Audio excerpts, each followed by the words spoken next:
wonder what is real. Is this really what? Well, greetings. Frank's sitting here in the park on a lovely day after the rain. Clouds in the sky.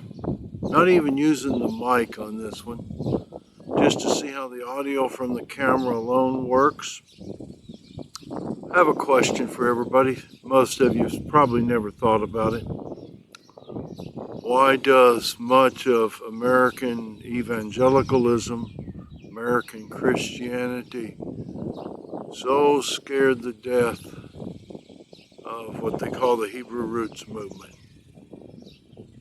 Is it a challenge to 240 years of building different evangelical denominations, ideologies, theologies? An unspoken thing in many parts of evangelicalism is that somehow it represents the first century church. When, if you study history and you look at scripture, it doesn't represent the first century church. In some of its concepts and ideas, it comes close. Way back in the 1840s, we had what was called the Restoration Movement. Nowadays, it's called the Disciples of Christ or the Church of Christ. And they were going to reestablish the first century church, as was the Jehovah's Witness, as was the Latter-day Saints, as was many groups founded between 1840 and 1920 in Christianity that didn't exist before.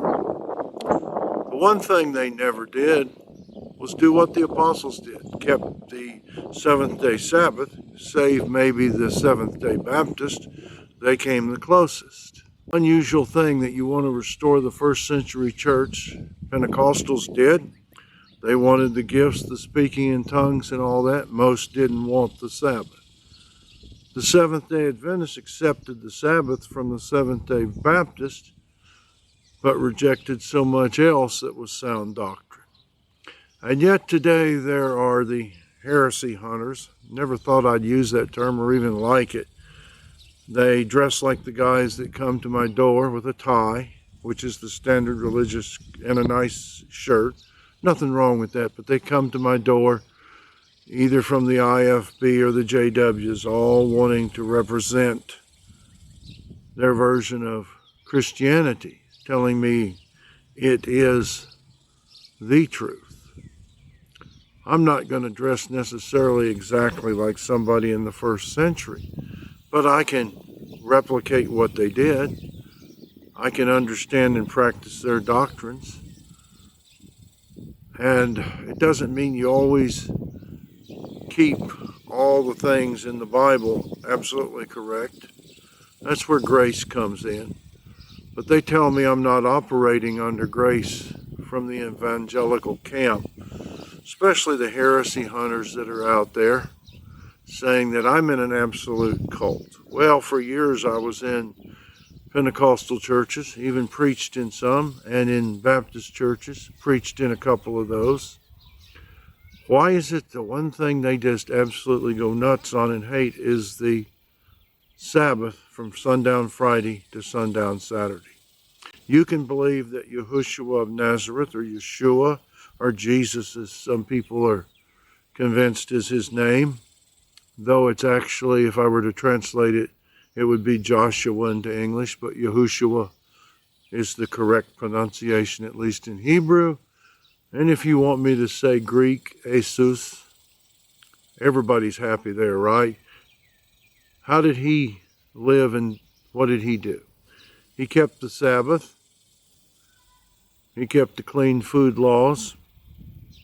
He honored the Torah and the prophets. People didn't like him very much neither, especially the religious guys.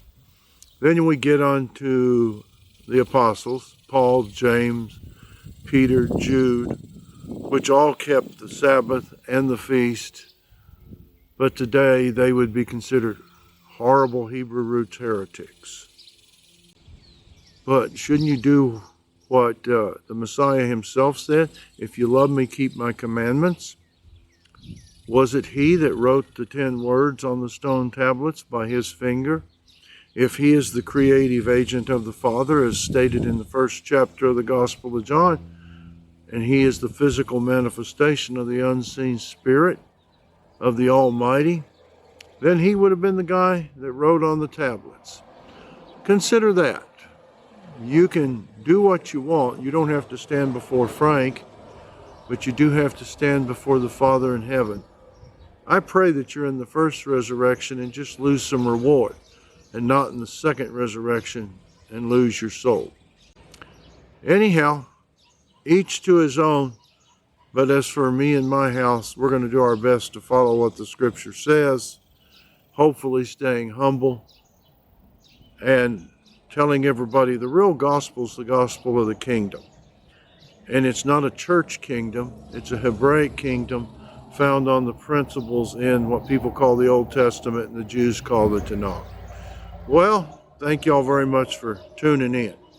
Shalom on your home. We'll talk to you soon.